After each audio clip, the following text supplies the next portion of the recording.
وسلم ان اللہ قد بعثنی کافۃ للناس رحمہ فأدوا عنی او کما قال علیہ الصلاۃ والسلام۔ درود شریف پڑھنے اللہم صلی علی سیدنا و مولانا محمد وعلی آل سیدنا و مولانا محمد وبارک وسلم۔ میرے محترم بھائیو، دوستو اور عزیزو، اللہ کو پہچاننا یہ سب سے بڑی عقل مندی ہے۔ سب سے بڑا عقل مند وہ ہے جس نے اللہ کو رب مانا۔ ایک اللہ پر جو ایمان لایا وہ سب سے بڑا عقل مند، اس لیے کہ اللہ فرما رہے ہیں جو لوگ ایمان نہیں لائے انہم الا کالانعام بل ہم اضل، اللہ فرما رہے ہیں وہ تو جانوروں کی طرح ہیں بلکہ جانوروں سے بھی بدتر ہیں، کیونکہ جانور بھی اپنے مالک کو پہچانتا ہے۔ کتا وفادار جانور، گھوڑا وفادار جانور، کوئی پرایا کوئی نیا آ جاتا ہے اس پر بھونگتا ہے، اپنے گھر کا آ جائے تو قدموں میں جا کے سر رکھ دیتا ہے۔ اللہ فرمانے یہ تو جانوروں کی طرح ہے جو اللہ کو رب نہیں مانتے بلکہ جانوروں سے بھی بدتر ہیں۔ ان شر الدواب، دوسری جگہ اللہ فرما رہے یہ جانوروں میں بھی بدترین جانور ہیں جو اللہ کو رب نہیں مانتے۔ تو اللہ سب سے بڑی عقل مندی ہے اللہ کو رب مانو، اور سب سے بڑی کامیابی ہے اللہ کا راضی ہو جانا۔ وَرِضْوَانٌ مِّنَ اللَّهِ أَكْبَرُ، دنیا کی سب سے بڑی کامیابی مال کا مل جانا کوئی کامیابی نہیں، حکومت کا مل جانا کوئی کامیابی نہیں، چیزوں کا مل جانا کوئی کامیابی نہیں۔ قرآن میں اللہ اعلان فرماتے ہیں وَرِضْوَانٌ مِّنَ اللَّهِ أَكْبَرُ، اللہ کا راضی ہو جانا سب سے بڑی کامیابی ہے۔ وَمَن يُطِعِ اللَّهَ وَرَسُولَهُ فَقَدْ فَازَ فَوْزًا عَظِيمًا، اللہ فرما رہے ہیں جس نے اللہ کی اطاعت کی، اللہ کے رسول کی اطاعت کی، یہی سب سے بڑا کامیاب ہے۔ قرآن اعلان سب سے بڑا کامیاب۔ دونوں جہان کے سردار نبی کو طائف میں پتھر لگے، زخمی ہیں، دشمن کے باغ میں پناہ لینے پہ مجبور ہو گئے، اور جب جبرائیل علیہ السلام حاضر ہوئے تو اللہ کے نبی نے کیا عرض کی؟ اللہ کے نبی نے کہا اللہم ان لم یکن بک علی غضب فلا ابالی، یا اللہ اگر اس حال میں جوتے خون سے رنگین ہو گئے، دشمن کو ترس آیا جانی دشمن کو، اور دونوں جان کے نبی فرما رہے ہیں اللہم ان لم یکن بک علی غضب فلا ابالی، یا اللہ اگر اس حال میں تو مجھ سے راضی ہے، تیرا مجھ پر غصہ نہیں، تو مجھ سے ناراض نہیں، فلا ابالی، پھر میرے اللہ مجھے بھی کسی کی پرواہ کوئی نہیں۔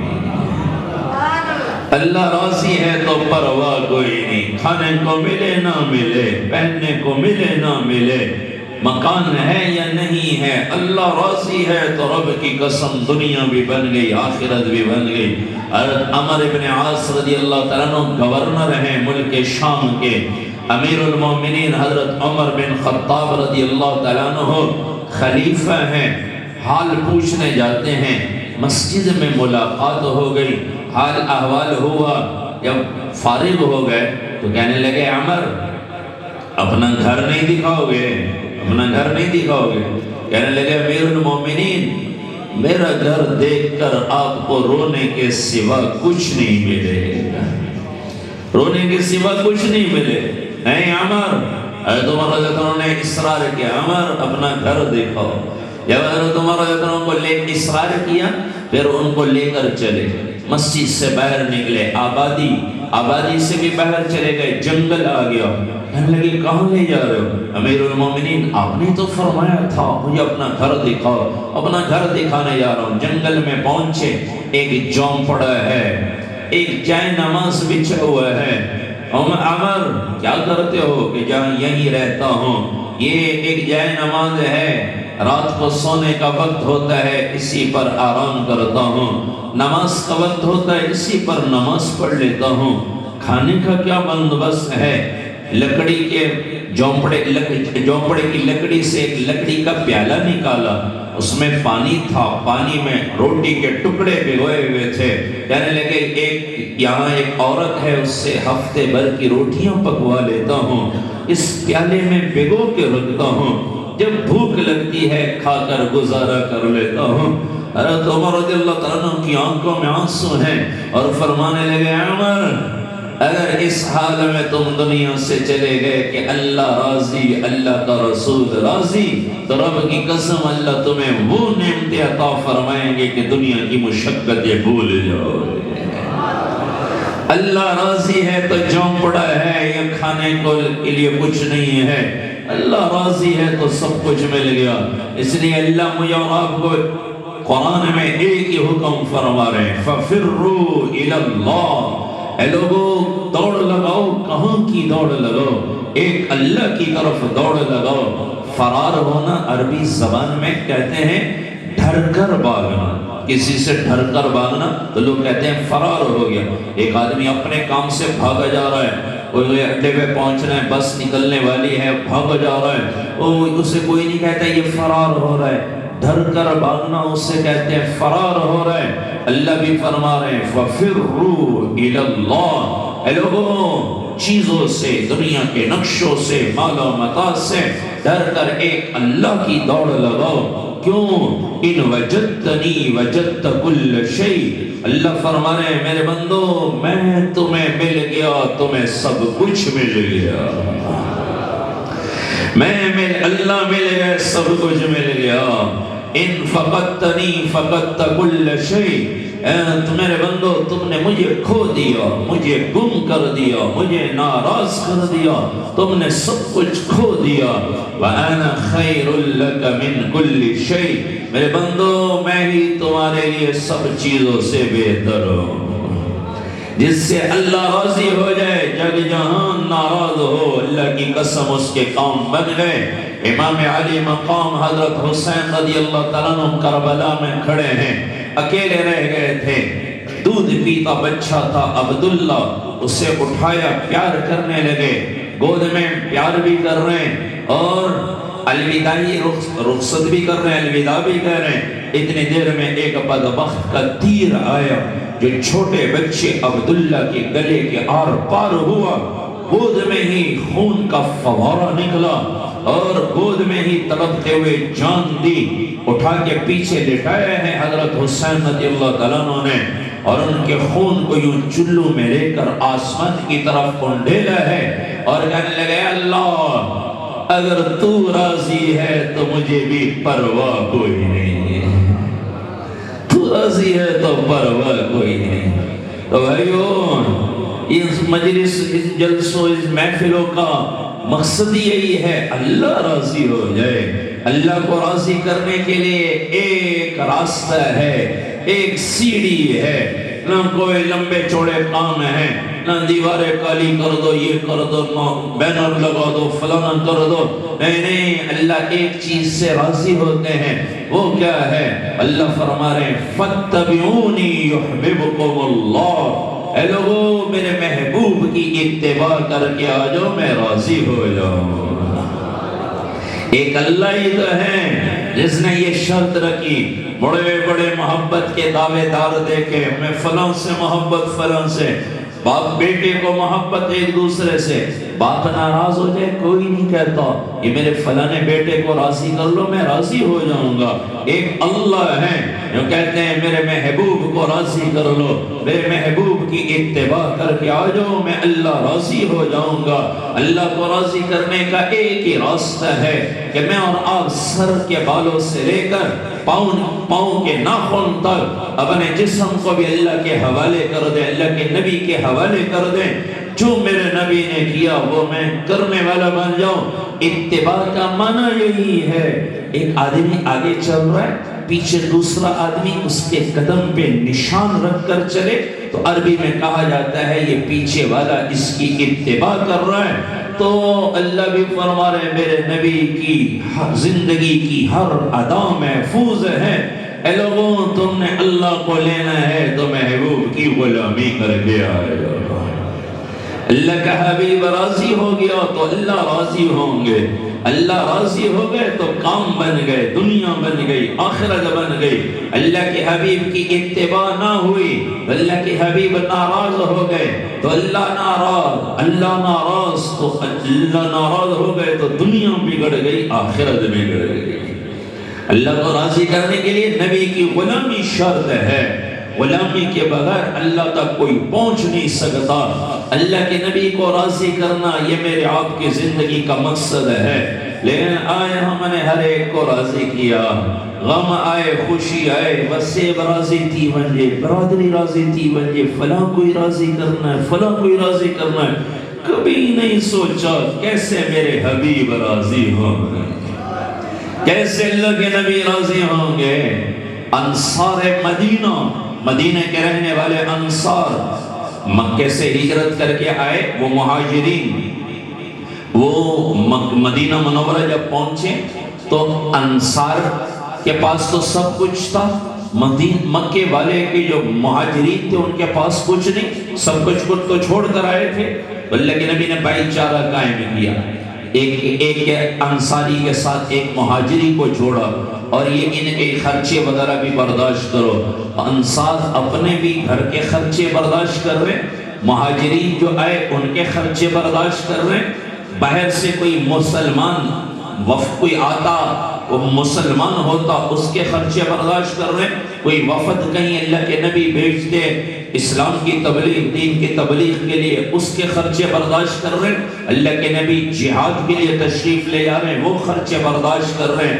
تو پھر حالات کچھ تنگ ہو گئے، آپس میں مشورہ کرنے لگے، کہنے لگے چلو اللہ کے نبی کے پاس چلتے ہیں کہ یا رسول اللہ برکت کی دعا فرما دیں، جو ہے اس میں اللہ برکت دے دے، برکت کی دعا فرما دیں۔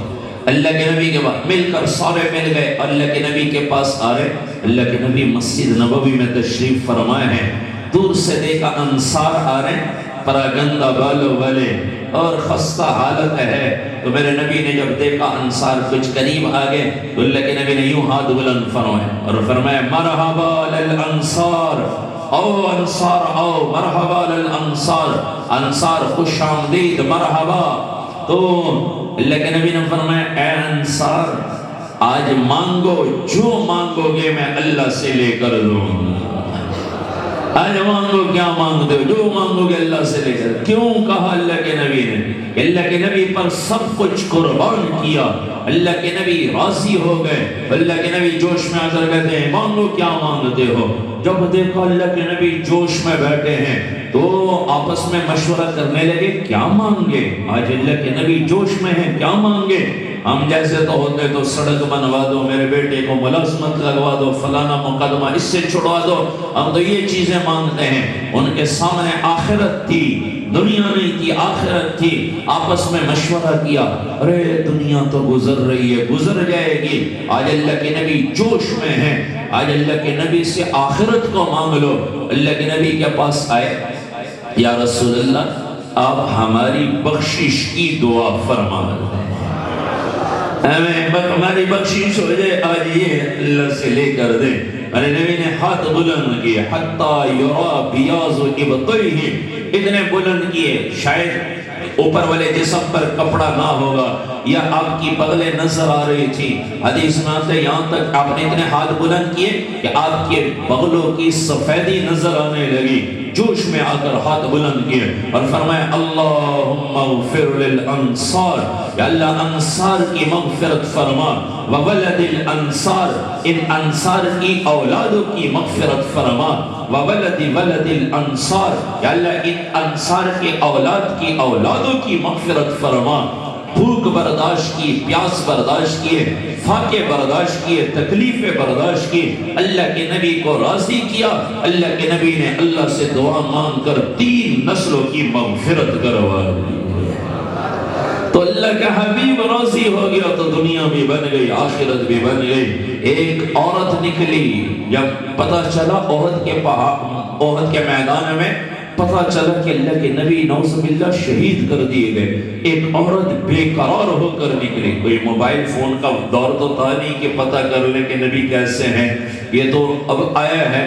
آج سے کچھ 10 12 15 سال پہلے بھی یہ موبائل اتنے زیادہ نہیں تھے، 20 سال پہلے تو خط لکھتے تھے لوگ، دور دراز رہنے والے 3 دن میں خط پہنچتا تھا، پھر پتہ چلتا تھا فلانے کا تو انتقال ہو گیا، وہ جنازے میں بھی نہیں پہنچ سکے۔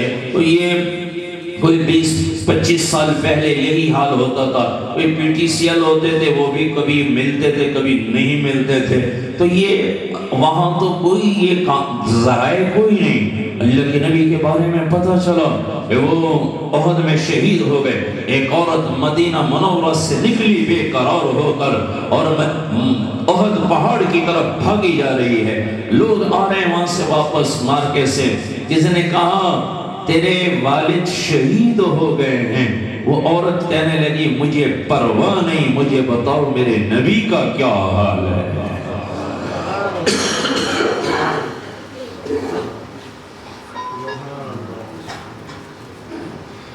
لوگوں نے کہا صحیح سالم ہیں، پیچھے تشریف لا رہے ہیں۔ کہنے لگی نہیں، جب تک دیکھ نہ لوں اس وقت تک قرار نہیں آ سکتا۔ پیچھے بھاگی اور احد کے پہاڑ کی طرف، کچھ اور لوگ ملے، کہنے لگے تیرا بھائی شہید ہو گیا۔ کہنے لگی پرواہ نہیں، مجھے بتاؤ میرے نبی کا کیا حال ہے۔ تو تھوڑے سے اور آگے گئے، انہوں نے کہا صحیح سالم میں پیچھے تشریف لا رہے ہیں۔ تھوڑی پیچھے گئی تو پھر لوگوں نے کہا تیرے خامد شہید ہو گئے۔ کہنے لگی پرواہ نہیں، مجھے بتاؤ میرے نبی کا کیا حال ہے۔ انہوں نے کہا صحیح سالم میں پیچھے تشریف لا رہے ہیں۔ آگے گئی تو کسی نے کہا تیرا بیٹا شہید ہو گیا۔ کہنے لگی پرواہ نہیں، مجھے بتاؤ میرے نبی کا کیا حال ہے۔ انہوں نے کہا پیچھے تشریف لا رہے ہیں۔ کہنے لگے نہیں، جب تک دیکھ نہ لوں قرار نہیں آئے گا۔ اللہ کے نبی کے پاس پہنچی، اللہ کے نبی کا دیدار کیا، زیارت کی اللہ کے نبی کی۔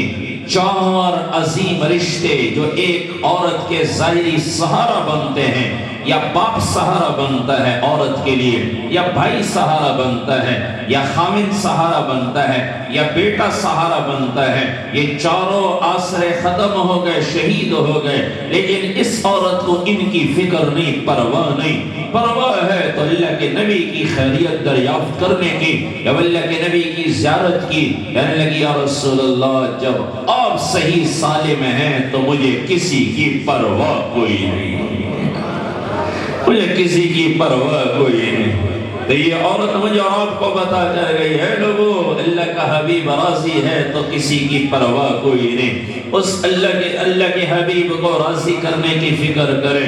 اگر دنیا آخرت کی عزتیں لینی ہیں، میرے رب کی قسم دنیا کی زندگی بھی بنے گی تو وہ بھی نبی کی غلامی سے۔ یا ابا سفیان واللہ قد جئتکم بخیر الدنیا وکرامت الآخرہ، ابو سفیان اللہ کی قسم میں دنیا کی خیریں بھی لایا ہوں، میں آخرت کی عزتیں بھی لایا ہوں۔ تو بھائیوں ہماری زندگی کا مقصد اللہ کو راضی کرنا، اور اللہ راضی ہوتے ہیں محبوب کی غلامی سے۔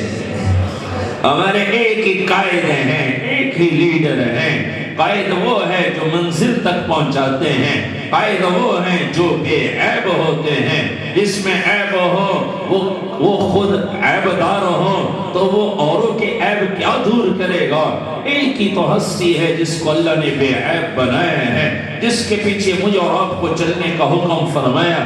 وہ کون ہے؟ وہ حضرت محمد صلی اللہ علیہ وسلم بن عبداللہ بن عبد المطلب بن ہاشم بن عبد مناف بن قصی بن کلاب بن مرہ بن کعب بن لوی بن غالب بن فہر بن مالک بن نصر بن کنانہ بن خزیمہ بن مدرکہ بن الیاس بن مزر بن نظار بن معد بن عدنان بن عود بن حمیصہ بن سلامان بن عود بن بود بن قمبال بن عبی بن عوام بن ناشد بن حزام بن بلداس بن یدلاف بن طابع بن جاحم بن ناحش بن ماخی بن عیفی بن ابکر بن عبید بن الدواء بن حمدان بن صنبر بن یسربی بن یحزن بن یلحن بن عرعوا بن عیسی بن زیشان بن عیسر بن اقناد بن ایہام بن مقصر بن ناحس بن زارع بن سمی بن مزی بن عوض بن ایرام بن قیدار بن اسماعیل بن ابراہیم علیہ السلام بن طارح بن ناحور بن سروج بن رو بن فائد بن عابر بن ارفخشاد بن سام بن نوح علیہ السلام بن لامک بن متوشالح بن اخنون ادریس علیہ السلام بن یرد بن ملحلئیل بن کینان بن آنوش بن شیس اور بن آدم علیہ السلام۔ یہ نبی ہیں جو بے عیب ہیں، جن کے پیچھے مجھے آپ کو چلنے کا حکم دی ملا ہے۔ بھائیوں، آج بھی مال ضرورت ہے، نہ زندگی ڈالر سے بنتی ہے، نہ مال و دولت سے زندگیاں بنتی ہیں۔ بڑے بڑے مالدار لوگ خودکشی کرنے پر مجبور ہو جاتے ہیں، بڑے بڑے مالدار لوگ نیند کی گولیاں کھاتے ہیں، تب جا کر کہیں سکون ملتا ہے۔ لیکن بھائیو، کیونکہ اللہ نے سکون ان چیزوں میں نہیں رکھا ہے، نہ مال و دولت میں، نہ عالی شان کوٹی کار کوٹی بنگلوں میں۔ پچھلے کچھ عرصہ پہلے اخبار میں تھا 70 کروڑ روپیہ ایک آدمی کے بینک میں پڑا ہوا ہے اور وہ خودکشی کر کے حرام موت مر کے جا رہا ہے۔ کوئی پیسہ کوئی عزت نہیں دلاتا، کوئی سکون چین سکون راحت پیسوں میں کوئی نہیں ہے۔ جہاں ہے وہاں ہم ڈھونڈتے نہیں، جہاں اللہ نے رکھا نہیں وہاں ڈھونڈتے ہیں۔ اللہ فرما رہے الا بذکر اللہ تطمئن القلوب، خبردار دلوں کا اطمینان تو صرف اور صرف اللہ کے ذکر میں، اور اس ذکر سے علماء نے مراد لیا ہے اللہ کے حکموں کو نبی کے طریقے سے پورا کرنے میں ہی دلوں کا اطمینان ہے۔ لینا ہے اطمینان تو اللہ کے حکم پورے کرنے شروع کرو۔ ایک آدمی جب سے کہنے لگے میں جوان ہوں، 50 سال عمر ہو گئی تھی، نماز کے قریب نہیں، تو زبردست اس کو ترغیب دی، نماز پر لے کر آئے۔ 2 دن نماز پڑھی، کہنے لگی یہ 2 دن میرے جیسے سکون میں گزرے ہیں، میں تو اس سکون کی تلاش میں تھا، مجھے کسی نے نہیں کہا۔ اور میں نے کہا کاش آپ قرآن پڑھتے، تو قرآن کہتا ہے الا بذکر اللہ تطمئن القلوب، دلوں کا اطمینان چین سکون تو اللہ نے اپنے احکامات کو نبی کے طریقے پر پورا کرنے میں رکھا ہے۔ تو بھائیو، ہماری پریشانی کی ایک ہی وجہ ہے اور کوئی وجہ نہیں کہ ہم نبی سے بغاوت کر بیٹھے ہیں، ہم نبی کی زندگی چھوڑ بیٹھے ہیں۔ ہم نے عبادات میں تو نبی کی اتباع کی ہے، جیسے ابھی 4 رکعت آپ نے فرض عشاء کی نماز ادا کی، کوئی 5 رکعت پڑھ لے تو وہ کہتے ہیں کہ نماز نہیں ہوئی، کوئی 3 رکعت پڑھ لے نماز نہیں ہوئی۔ یہ تو ہر آدمی فتویٰ دے دیتا ہے کہ یہ نماز نہیں ہوئی، لیکن زندگی جو نبی کے طریقوں کے خلاف گزر رہی ہے تو کیا زندگی میں چین سکون آ جائے گا؟ اللہ کا قرآن تو کہتا ہے دلوں کا اطمینان تو اسی میں ہے کہ نبی کی اتباع کرو۔ مَنْ عَمِلَ صَالِحًا مِّن ذَكَرٍ أَوْ أُنثَىٰ وَهُوَ مُؤْمِنٌ فَلَنُحْيِيَنَّهُ حَيَاةً طَيِّبَةً۔ اللہ تبارک و تعالیٰ فرما رہے ہیں مرد ہو یا عورت، جو بھی ایمان کی حالت میں عمل صالحہ کر کے آ جائے۔ عمل صالحہ کون سے ہیں؟ جو کام نبی کے طریقے پر ہوگا وہی عمل صالحہ ہے۔ اللہ فرما رہے ہیں فَلَنُحْيِيَنَّهُ حَيَاةً طَيِّبَةً، میں دنیا کی زندگی بہترین بنا دوں، دنیا کی زندگی بہترین۔ آج جو میں اور آپ بچے ہوئے ہیں، ہم تو کم از کم اور کچھ نہیں تو کم از کم اپنے نبی کے احسانات کو یاد کر کے ہم ان کو تو کم از کم یاد کر کے زیارت کر لیں۔ کہ کوئی ایک آدمی سولنگ بنواتا ہے، ہم اس کے زندہ باد کے نعرے لگانے لگ جاتے ہیں۔ کوئی اسپتال بنواتا ہے، فلانے نے بڑا اچھا کام کیا، بڑا کام کیا، اس کے زندہ باد، ہمارا ووٹ اسی کا۔ اور جس نبی کی دعا کی برکت سے میں اور آپ بچے ہوئے ہیں، آج ہم نے اسی نبی کی سنت کو کہہ دیا مولوی صاحب سنت ہی تے ہے، کرو ثواب نہ کرو تے گناہ کہہ دی۔ کون کہہ رہا ہے؟ مسلمان۔ یہ من سب سنتی تے ہیں، کرو ثواب نہ کرو تے گناہ کہنی۔ اور ہے کون وہ ہستی جس کی دعاؤں کی برکت سے میں اور آپ بچے ہوئے ہیں؟ ہمارے تو گناہ اتنے ہیں۔ ایک قوم گزری اصحاب السبت، ہیلہ تلاش کیا تھا اللہ کے حکم میں۔ اللہ نے مچھلی سے منع کیا تھا، انہوں نے ہیلہ تلاش کیا، تو اللہ نے جب انہوں باز نہیں آئے، اللہ کے حکم کو پر نہیں آئے، تو اللہ نے فرمایا کونو قردۃ خاسئین، ذلیل بندر بن جاؤ۔ رات کو انسانوں کی شکلوں میں سوئے تھے، صبح اٹھیں تو سب بندروں کی شکل میں۔ تو اللہ تو آج بھی کر سکتے ہیں۔ آج نافرمان، آج کتنے ہیلے ہم نے تلاش کیے۔ کوئی سود کو جائز قرار دے رہے ہیں، کوئی یہ ہے وہ زکوٰۃ سے بچنے کے ہیلے تلاش کر رہے ہیں، رشوت کو مٹھائی کا نام دے کے رشوت کے بازار گرم ہیں، ظلم کے بازار گرم ہیں۔ ہم نے کتنے ہیلے تلاش کیے، لیکن اللہ نے ہماری شکلیں نہیں بدلی۔ وجہ کیا ہے؟ وہ سبز گنبد والے کی دعائیں سامنے ہیں، اس نبی کی دعائیں۔ ایک قوم گزری جس نے ناپ تول میں کمی کی، ناپ تول میں کمی، اس پر اللہ نے فرشتے کو بھیجا، اس نے چیخ ماری اور سب ہلاک ہو گئے۔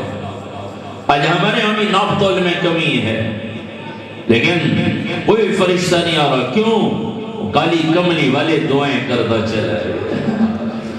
ایک قوم آئی بے حیا، جس نے اپنی خواہشات مردوں سے پورے کرنے شروع کر دیے۔ نبی نے سمجھایا یہ نہ کرو۔ جب باز نہیں آئے، اللہ نے اس بے حیا قوم کو نیچے سے اٹھایا، آسمان پہ لے گئے، نیچے پٹک دیا، اور پھر اوپر ان کے مکانات وغیرہ کو اوپر، وہ جگہ آج بھی بیت الموت کے نام سے ہے، اور وہاں کوئی بھی جاتا ہے مر جاتا ہے، زندہ واپس نہیں آتا۔ یہ عبرت کے لیے ہے۔ آج بھی بے حیائی عام ہے، آج بھی ناچ گانے عام ہیں، ہر محفل میں ناچ گانے ہیں، اور غیر محرم نوجوان لڑکیوں کو سر عام نچایا جا رہا ہے۔ یہ بے حیائی عام اسکولوں میں ناچ گانے ڈانس سکھائے جا رہے ہیں۔ یہاں یہ بے حیائی اتنی عام ہو جائے تو کیا آج اللہ عذاب نہیں لے سکتے؟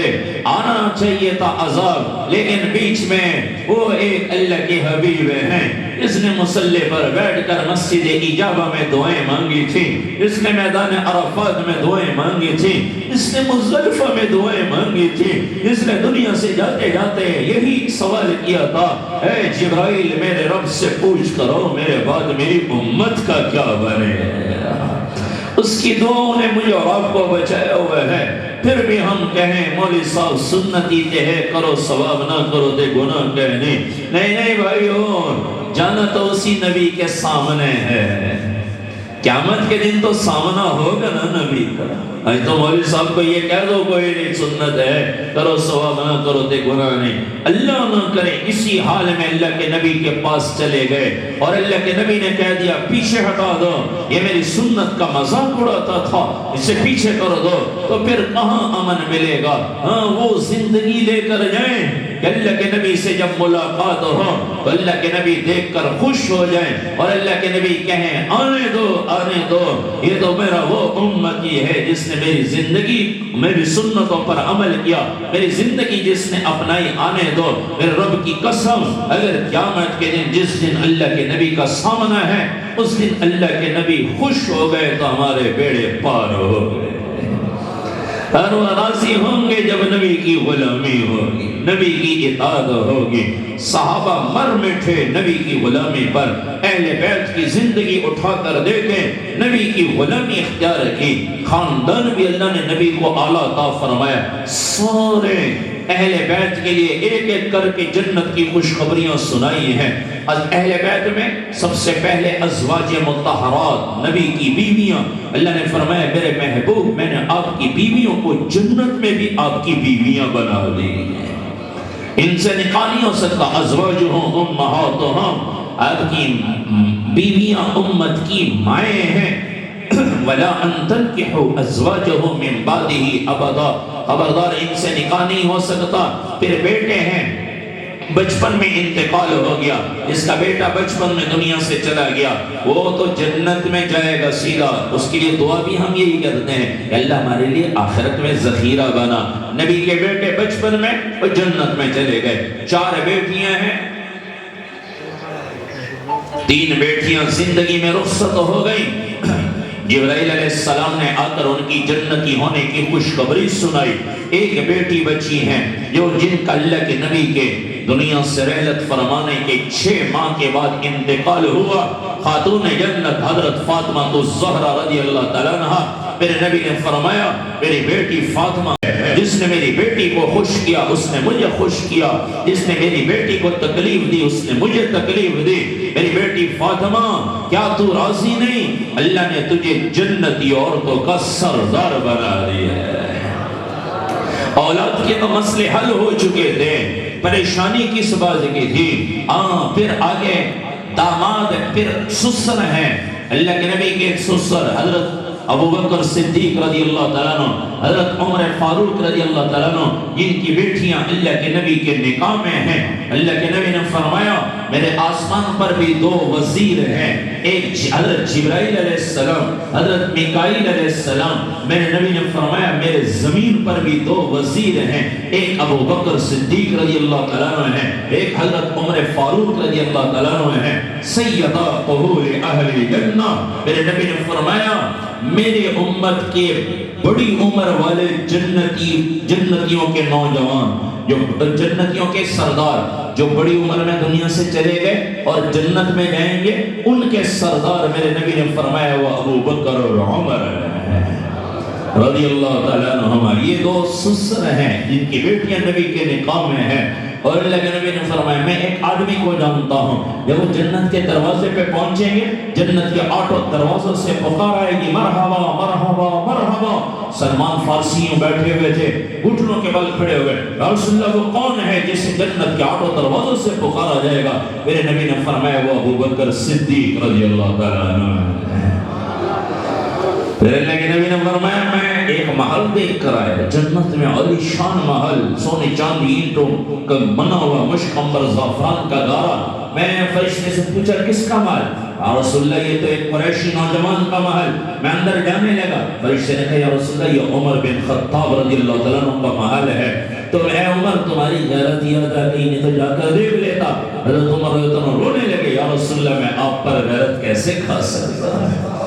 جنت کی خوشخبریاں سنائی ہیں۔ یہ کون ہیں؟ یہ سسر ہیں۔ پھر آگے 2 داماد ہیں، ایک حضرت عثمان غنی رضی اللہ تعالیٰ عنہ جن کو وہ اعزاز ملا ہے جو قیامت تک کسی کو نہیں مل سکتا۔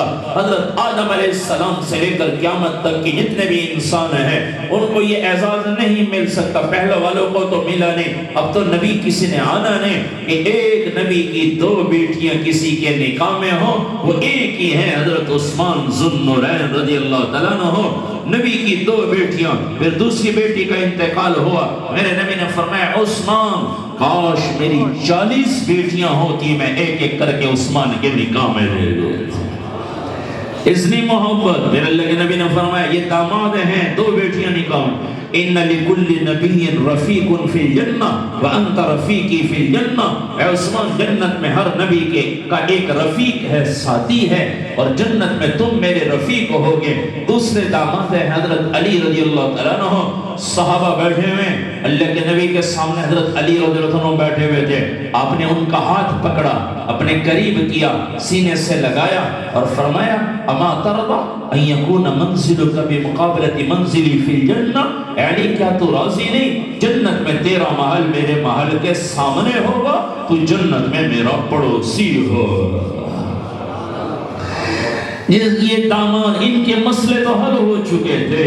میرے نبی خیبر کے موقع پر فرما رہے ہیں کل کو جھنڈا ایسے آدمی کو دوں گا جس سے اللہ محبت کرتے ہیں، اللہ کا رسول محبت، اور وہ بھی اللہ رسول سے محبت کرتے ہیں۔ سارے صحابہ کے دل میں خواہش تھی کہ جھنڈا ہمیں ملے، لیکن اگلے دن اللہ کے نبی نے اعلان فرمایا علی کہاں ہے؟ حضرت علی رضی اللہ عنہ کی آنکھوں میں تکلیف تھی، آپ نے لعاب لگایا ان کی آنکھوں پر، ان کی آنکھیں درست ہو گئی، کبھی زندگی بھر تکلیف نہیں ہوئی۔ جھنڈا ان کے ہاتھ میں دیا جس سے اللہ بھی محبت کرتے ہیں، رسول بھی، اور وہ بھی اللہ رسول سے محبت کرتے ہیں۔ یہ کون ہے؟ یہ داماد ہے حضرت علی رضی اللہ تعالیٰ عنہ۔ پھر آگے نواسے ہیں، نواسے حضرت حسن رضی اللہ تعالیٰ عنہ، حضرت حسین رضی اللہ تعالیٰ عنہ۔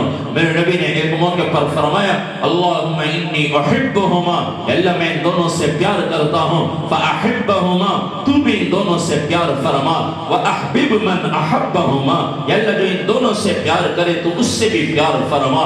اور اللہ کے نبی نے فرمایا سیدہ شباب اہل جنہ الحسن والحسین، جنت کے نوجوانوں کے سردار میرے لاڈلے حسن اور حسین۔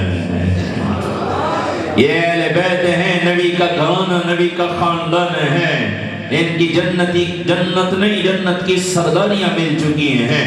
اللہ کے حبیب صلی اللہ علیہ وسلم کو ان کی فکر نہیں تھی، یہ تو ان کے تو مسئلے حل ہو چکے تھے، صحابہ کے مسئلے حل ہو چکے تھے۔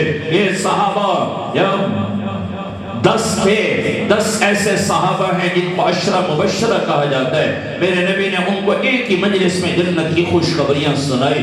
پھر یہ بڑھتے گئے اور یہ 313 ہو گئے بدر کے میدان میں، تو اللہ کے نبی پر انہوں نے جان مال سب کچھ قربان کر دیا۔ اللہ نے جبرائیل علیہ السلام کو بھیجا اور اللہ نے فرمایا اے میرے محبوب ان بدر والوں کو کہو آج کے بعد جو مرضی کرو، میں نے اگلے پچھلے سب معاف کر دی۔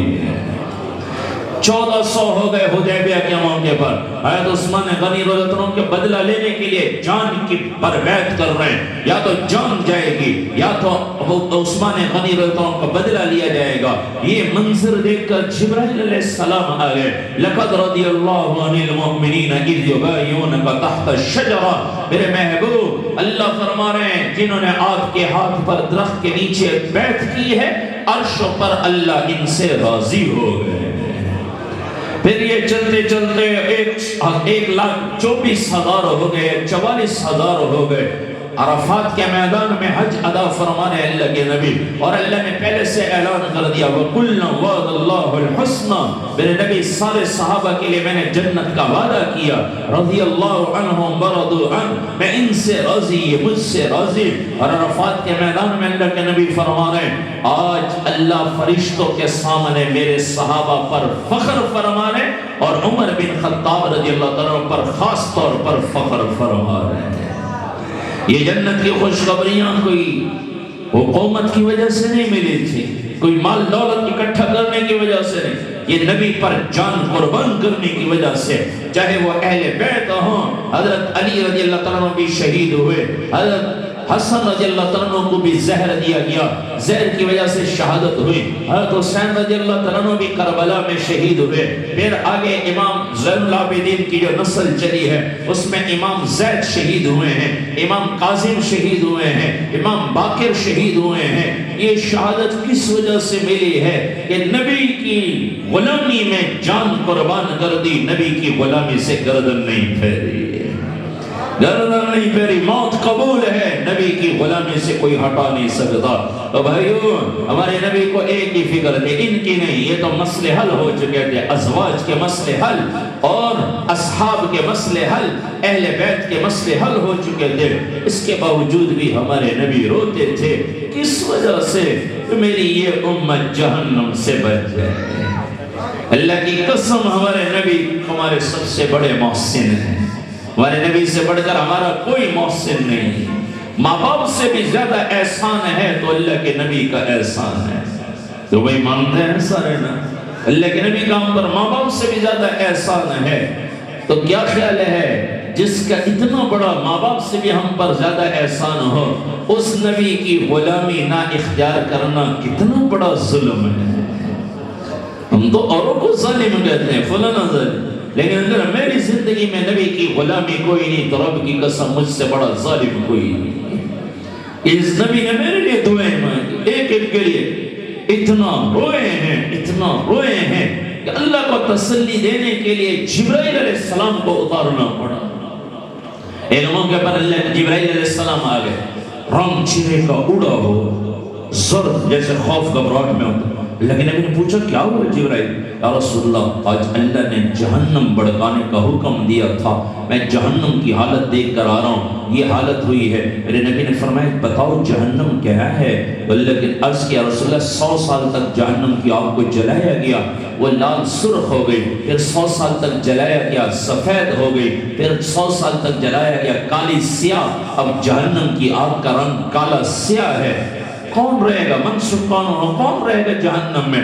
عرض کی رسول اللہ 7 طبقے ہیں جہنم کے، ایک میں مجوس، ایک میں مشرکین اللہ کے ساتھ شرک ٹھہرانے والے، ایک میں بت پرست بتوں کی پوجا کرنے والے، ایک میں یہودی، ایک میں عیسائی جو اللہ کے نبی جو عزیر علیہ السلام کو اللہ کا بیٹا مانتے ہیں، یہودی عیسائی جو عیسیٰ علیہ السلام کو اللہ کا بیٹا، حالانکہ اللہ لم یلد ولم یولد، اللہ کا بیٹا ہے، نہ اس نے کسی کو جنا، نہ اس سے کوئی جنا گیا، نہ اس کا باپ ہے نہ بیٹا، تو وہ عیسیٰ علیہ السلام کو اللہ کا بیٹا مانتے ہیں۔ اور ایک میں سابی ستاروں کو پوجا کرنے والے، ستاروں کو رب ماننے والے، ایک میں مجوسی آگ کی پوجا کرنے والے، یہ 6 طبقے گنوائے۔ جبرائیل علیہ السلام خاموش ہو گئے۔ میرے نبی نے فرمایا جبرائیل بتاؤ 7ویں طبقے میں کون رہے گا؟ عرض کہ رسول اللہ آپ برداشت نہیں کر سکیں گے۔ میرے نبی نے فرمایا نہیں بتاؤ، اصرار کیا جب اللہ کے نبی نے، جبرائیل علیہ السلام کہنے لگے یا رسول اللہ جہنم کے 7ویں طبقے میں آپ کی امت کے گناہگار لوگوں کو ڈالا ہے۔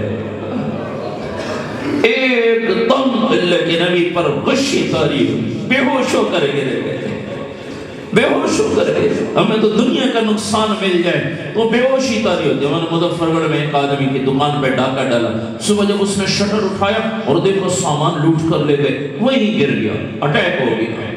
یہ دنیا کا نقصان ہمیں نقصان نظر آ رہا ہے۔ اور جس نبی کو میری آپ کی وجہ سے کیا کمی تھی، نبی کے پاس جنت کی چابیاں ان کے ہاتھ میں ہیں، ازواج کے مسئلے حل، اصحاب کے مسئلے حل، اہل بیت کے مسئلے حل ہو چکے ہیں، لیکن میرا آپ کا جب سنا کہ میری امت کے گناہگار لوگوں کو جہنم میں ڈالا جائے گا، اللہ کے نبی پر غشی طاری ہو گئی، بے ہوش ہو کر گر گئے۔ پھر اللہ کے جبرائیل علیہ السلام تو واپس چلے گئے، اللہ کے نبی حجرے میں تشریف لے گئے، اور جب آپ کو افاقہ ہوا حجرے میں تشریف لے گئے، روتے رہتے تھے۔ نماز کا وقت ہوتا، آپ نماز پڑھانے کے لیے آتے، کسی سے بات چیت نہیں، نماز پڑھاتے اور پھر حجرے میں جا کر روتے رہتے تھے۔ 3 دن ایسے گزرے ہیں۔ جبرائیل علیہ السلام آ گئے اور آ کر عرض کیا یا رسول اللہ، اللہ جاننے کے باوجود اللہ پوچھ رہے یا رسول اللہ، اللہ کہہ رہے ہیں کس چیز نے آپ کو غمگین کیا ہے؟ میرے نبی نے فرمایا میری امت کے غم نے مجھے رلایا ہے۔ تو کیا آج کا مسلمان ارطغرل ڈرامے دیکھ کر تو لوگوں کے آنسو نکل رہے ہوتے ہیں، ارطغرل ڈرامے دیکھ کر لوگوں کے جھوٹی فلمیں، جھوٹے ڈرامے دیکھ کر لوگوں کے آنسو نکل آتے ہیں۔ جس نبی نے میرے آپ کے لیے آنسو بہائے ہیں، آج ان کی زندگی کو یوں ہی ختم کیا جا رہا ہے۔ بازار سے ہم اوروں کو روتے ہیں، فرانس والوں کو ہم اوروں کو روتے ہیں، ناروے والوں کو۔ جس مسلمانوں کے بازاروں میں نبی کی سنت زندگی کوئی نہیں، کوئی اور کو پر رونے کی ضرورت نہیں، وہ تو ہیں ہی نہ ماننے والے، وہ تو ہیں ہی نبی کے دشمن۔ میں اور آپ تو نبی کا کلمہ پڑھنے والے ہیں، ہم نے کیوں اس نبی سے بے وفائی کی؟ ہم نے کیوں بے وفائی کی؟ مہنگائی ہو گئی تو ہڑتال ہو جاتی ہے، روڈ بند کر دو، بجلی نہ ملے تو ہڑتال کر دو۔ کبھی یہ اس میں بھی ہڑتال کیے کہ سود کے بازار کیوں گرم ہیں؟ یہی مسلمان سود پہ لین دین کر کے بھی کہتا ہے اللہ غفور رحیم ہے پہ بچ کے سے۔ قرآن تو کہتا ہے جو سود اپناتا ہے اللہ رسول سے جنگ کرتا ہے۔ آج ہر مسلمان اس میں گرفتار ہے، نمازی ہے نماز نہیں پڑھتا، مہنگائی کے خلاف تو جلوس نکل ہے، ہڑتالیں ہو گئی، لیکن بے نمازی اللہ کے نبی نے فرمایا جس نے جان بوجھ کر نماز چھوڑ دی اس کا نام جہنم کے دروازے پہ لکھ دیا جاتا ہے۔ جب تک توبہ نہ کر لے، اللہ سے معاف نہ کرا دے، قضا نہ کر لے، جہنم کے دروازے پہ اس کا نام لکھ دیا گیا۔ تو کیا اس کے خلاف بھی ہم نے کبھی ہڑتالیں کی ہیں؟ مہنگائی کے خلاف تو ہڑتالیں کر دی، تنخواہیں نہیں بڑھی تو ہڑتالیں کر دی، لیکن کبھی اس کے خلاف بھی ہڑتالیں ہوئی ہیں کہ یہ جھوٹ کا بازار ختم کر دو، یہ بے حیائی عام ہو چکی، اسے ختم کر دو۔ اس کے خلاف تو کوئی ہڑتالیں نہیں۔ کیوں؟ یہ تو ہمارے ایمان پر حملہ ہے، وہ ہماری دنیا پر حملہ ہوتا ہے تو ہم تڑپ اٹھتے ہیں، لیکن ایمان اتنا کمزور ہو گیا، نبی سے عشق اتنا کمزور ہو گیا، ایمان پر حملہ ہوا تو ہم ٹس سے مس نہ ہوئے۔ وہ اللہ کے نبی ایک ہی تو مسئلہ تھا، 3 دن روتے رہے، کس کے لیے؟ یا اللہ میری امت کو جہنم سے بچا لے، جہنم سے بچا لے۔ ابراہیل میرے رب کو بتاؤ مجھے امت کا غم تڑپا رہا ہے۔ فوراً جبرائیل علیہ السلام گئے، واپس آئے اللہ کا پیغام لے کر، یا رسول اللہ، اللہ فرمانے اِنَّا سَنُرْزِيكَ فِي أُمَّتِكَ، یا رسول اللہ میرے نبی، اللہ فرمانے میرے نبی غم نہ کھائیے، ہم آپ کی امت کے بارے میں آپ کو راضی کر دیں گے، آپ کو راضی کر دیں گے، آپ تسلی رکھیں۔ تو بھائیوں یہ ایک اللہ کے نبی کا غم یہی تھا، میری امت جہنم سے بچ جائے۔ جنت سے بچنے کا ایک ہی راستہ ہے کہ میں اور آپ نبی کی اطاعت میں آ جائیں، نبی کی غلامی میں آ جائیں۔ تو آج میں بھی، آپ بھی، ہم سب آج اللہ کی بارگاہ میں جو گزر گئی زندگی نبی کی اطاعت کے بغیر، اللہ معاف کرنے والا ہے، نا امیدی کوئی نہیں، نا امیدی کوئی نہیں۔ جب تک یہ سانس ہے چانس ہے، سانس ختم چانس ختم۔ آج اللہ کی بارگاہ میں توبہ کرے، اللہ جو ہو گیا اس سے معاف کر دے، اور آئندہ کے لیے نیت عزم ارادہ کرے پکا کہ آج کے بعد اللہ کے نبی کی غلامی والی زندگی اپنائے ہیں۔ کر دے نیت انشاءاللہ۔ ملازم طبقہ ہے یا تاجر طبقہ ہے یا زراعت سے متعلق ہے، کسی شعبے سے ہے، اپنے شعبے میں نبی کی زندگی کو زندہ کرے، اپنے شعبے میں اللہ کی قسم برکتیں آئیں گی تو اسی سے آئیں گی، اور اگر نہیں پتا تو علماء سے پوچھیں، مفتیان کرام سے پوچھیں، اپنی زندگی کی ترتیب کو دین کے مطابق لے کر آئیں۔ پچھلے دنوں بھی میں نے حدیث پڑھی، اللہ کے نبی نے فرمایا جس کے پیٹ میں ایک حرام کا لقمہ چلا گیا، قیامت کے دن 40 مقبول نمازیں اس کے بدلے میں لے لی جائیں گی۔ ایک حرام کا لقمہ، یہ تب ہے جب ایک حرام کا لقمہ۔ اور ہم کاروبار ان چیزوں کے بارے میں علماء سے پوچھتے نہیں۔ پچھلے دنوں ہمارے جاننے والے انہوں نے مجھ سے کوئی مسئلہ پوچھا تو میں نے انہیں کہا میں مفتی صاحب سے پوچھ کر بتاؤں گا، وہ ساری تفصیل انہوں نے بتائی تو میں نے وہی، تو مفتی صاحب کہنے لگے اس طرح کا لین دین تو حرام ہے۔ انہوں نے پھر وجہ بتائی، فلانی فتاوے میں یہ لکھا ہے، یہ وجہ۔ تو میں نے انہیں جب کہا، وہ صاحب کو جاننے والے تھے، وہ کہنے لگے میں تو 12 سال سے ایسی کاروبار کروں، 12 سال سے۔ تو میں نے کہا اللہ کے نبی نے تو فرمایا ایک لقمہ حرام کا 40 دن کی مقبول نمازیں لے لے گا، 12 سال جس کی کمائی، وہ مطمئن چلتا رہا۔ وہ تو قدرتی کسی نے کہہ دیا بھائی کوئی پوچھ تو لو کسی سے، وہ خود ہی بتانے لگے تو فلانے نے مجھے کہہ دیا، مجھے تو پتہ ہی نہیں، میں تو سمجھتا رہا اس میں کوئی حرج ہی کوئی نہیں ہے۔ 12 سال تک کہنے لگے اب کیا ہوگا؟ میں نے کہا اللہ سے معافی مانگو، توبہ کرو، جتنا ہو جائے صدقہ خیرات کرو اللہ کے نام پر، مسجد میں مدرسے میں لگاؤ، اللہ معاف کرنے والا ہے، نا امیدی تو کوئی ہے ہی کوئی نہیں۔ تو بھائیوں علماء سے پوچھ کر زندگی گزاریں، اپنی زندگی کی ترتیب علماء سے پوچھ کر۔ تو آج نیت کریں کہ انشاءاللہ ہر شعبے میں نبی کی زندگی کو زندہ کریں، کر دیں نیت انشاءاللہ، نظر آئے کہ یہ نبی کا غلام ہے۔ جیسے پیر سید محمد شاہ صاحب دامت برکاتہ العالیہ فرما گئے کہ داڑھی مسلمان کی پہچان ہے، داڑھی تو مسلمان کی پہچان ہے، نبی کی زندگی مسلمان کی پہچان ہے۔ ہاں لوگ کہہ دیتے ہیں داڑھی میں تو اسلام نہیں، اسلام داڑھی میں نہیں ہے، لیکن اسلام میں داڑھی ہے، اسلام ہوگا تو داڑھی ہوگی۔ اور بھی ایسی بہت ساری سنتیں ہیں نبی کی، سنت کے جتنی قریب ہماری زندگی ہوگی رب کی قسم اتنا ہی چین سکون ملے گا۔ تو سب نیت کریں کہ انشاءاللہ نبی کی غلامی والی زندگی اپنائیں۔ اور آخر میں اپنے نبی کی 2 وصیتیں میں لازمی دہراتا ہوں۔ ایک اللہ کے نبی نے فرمایا الصلاۃ، میری امت نماز نہ چھوڑنا۔ آپ یقین کریں دل بڑا خوش ہو رہا ہے، یہ مسجد بھری ہوئی ہے، کیونکہ آپ بھی خوش ہوتے ہیں نا، جمعے میں نمازی بھر جاتے ہیں، پوری مسجد بھر جاتی ہے۔ اور جتنے بھی خطیب امام صاحب وغیرہ سے میں نے پوچھا کہ اتنی خوشی ہوتی ہے جب مسجد بھری ہوتی ہے نمازیوں سے، تو دل خوش